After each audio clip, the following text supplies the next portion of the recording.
فرشتے مسجد کے دروازے پر کھڑے ہو جاتے ہیں، پہلے آنے والے کا نام، پہلے اس کے بعد آنے والا کا نام، اس کے بعد لکھتے ہیں۔ اسی طرح آنے والوں کے نام ان کے آنے کی ترتیب سے برابر لکھتے آتے رہتے ہیں۔ جو شخص جمعے کے لیے پہلی ساعت میں پہلے وقت میں آ جائے گا، اس کو ایسا ثواب ملے گا گویا اس نے اونٹ کی قربانی دی اور اللہ اسے قبول بھی کر لیے۔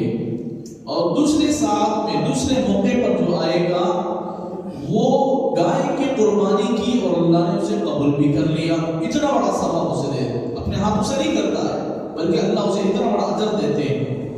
تیسری ساعت میں جو آئے گا گویا اس نے سینگ دار مینڈے کی قربانی کی۔ جو چوتھی ساعت میں آئے گا اس نے خدا کی راہ میں ایک مرغی دے دی، اور پانچویں ساعت میں جو آئے گا اس نے خدا کی راہ میں ایک انڈا ہدیے میں دے دیا۔ جب امام خطبے کے لیے نکلتا ہے تو صحیفے یعنی نام اعمال لپیٹ دیے جاتے ہیں اور قلم اٹھا لیے جاتے ہیں، اور ملائکہ منبر کے پاس جمع ہو کر ذکر کو سنتے ہیں یعنی خطبے کو سنتے ہیں۔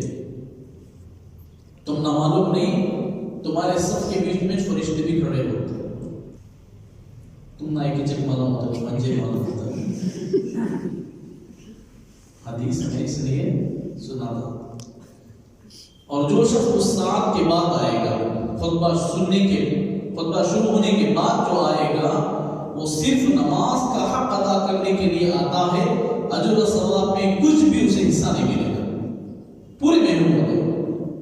اللہ ہماری حفاظت کرے۔ اس حدیث میں پہلی ساعت سے مراد صبح صادق سے طلوع شمس تک وقت مراد ہے، دوسری ساعت میں سورج بلند ہونے تک، تیسری ساعت اس وقت تک جو دھوپ میں تمازن پیدا ہو جائے، تیز ہو جائے اور زمین پر پاؤں جلنے لگے، اور چوتھی اور پانچویں ساعت اس وقت سے زوال کے وقت تک کا ہے۔ ان دونوں ساعتوں کا ثواب کم ہے، تب کو تو اس میں چیز ہمیں بھی نہیں ہے، زوال 12 بجے جانتے جب، اور زوال کا وقت نماز کے حق کی ادائیگی کا وقت ہوتا ہے۔ اس میں نماز کے اجر و ثواب، اجر کے علاوہ کوئی اجر نہیں ملتا نہیں۔ مطلب کیا ہے کہ بولے تو اس زمانے میں وقت شروع ہونے کے بعد صحابہ جم جاتے،